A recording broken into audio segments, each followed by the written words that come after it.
آپ صلی اللہ علیہ وسلم کا ارشاد ہے، یعنی باریک باریک باتوں میں انتہائی گہری باتیں کرنے والے، آپ فرماتے ہیں یہ سب تباہ و برباد ہوں گے، 3 بار آپ نے فرمایا۔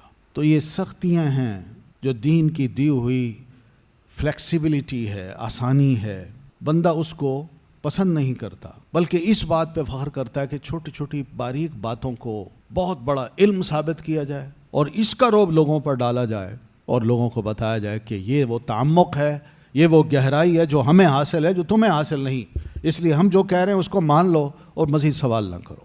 اور دین اس کے مقابلے میں اتنا خوبصورت ہے کہ آپ فرماتے ہیں بعثت بالحنیفیۃ السمحہ۔ حنیف کا مطلب یہ کہ بس جو دین دیا ہے بس اس کی طرف کان لگاؤ، اسی کی سنو اور اسی کو اہمیت دو اور تمام چیزوں سے ایک طرف ہو جاؤ۔ پھر جب اس دین کو تم اپناؤ گے تو السمحہ، یہ دین بڑا کشادہ ہے۔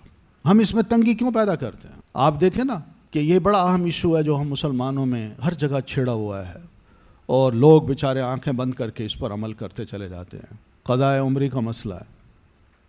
کہاں ہے یہ مسئلہ؟ عمری یعنی ساری عمر نماز نہیں پڑھی، اب بندے کو خیال آتا ہے میں اس کی قضا دوں، یہ کہاں ہے مسئلہ؟ کیا صحابہ کرام ایسے کرتے تھے؟ انہوں نے تو کبھی ایسا مسئلہ نہیں کیا۔ ہاں، نبی علیہ الصلوۃ والسلام نے 2-3 آپ سے نمازیں جنگ خندق کے موقع پر رہ گئی تھیں تو اللہ کے رسول صلی اللہ علیہ وسلم نے ان نمازوں کو جو ہی فارغ ہوئے، موقع ملا کہ دشمن اب نہیں ہے، اب ہم ذرا اطمینان سے ہیں، امن سے ہیں، تو آپ نے فوراً ہی ان نمازوں کو ایک ہی بار پڑھ لیا آپ نے ترتیب کے ساتھ۔ بس وہ نمازیں ایسی تھیں جن کو گنا جا سکتا ہے، 2 یا 3-4 نمازیں تھیں بس۔ لیکن ایک شخص جو ساری عمر نماز نہیں پڑھتا، ہم اس کی قضا نماز کہیں؟ ہم تو اس کو کہیں گے یہ تارک نماز ہے، یہ تارک صلاح ہے، نماز کو جان بوجھ کے چھوڑنے والا ہے۔ اس کو پتہ تھا کہ نماز مجھ پر فرض ہے مگر وہ چھوڑ بیٹھا۔ اب آخری عمر میں آ کے وہ یہ کہتے ہیں جی میں کیا کروں ان نمازوں کا، تو میں اس کو کہوں کہ تم قضاء عمری پڑھو۔ یہ جو مسئلہ ہے یہ قضاء عمری کا، یہ وہ چیز ہے جب اس کو لوگوں کو بتایا جاتا ہے جس کی کوئی گنجائش ہماری شریعت میں نہیں ہے تو لوگ اس کو مانتے ہیں۔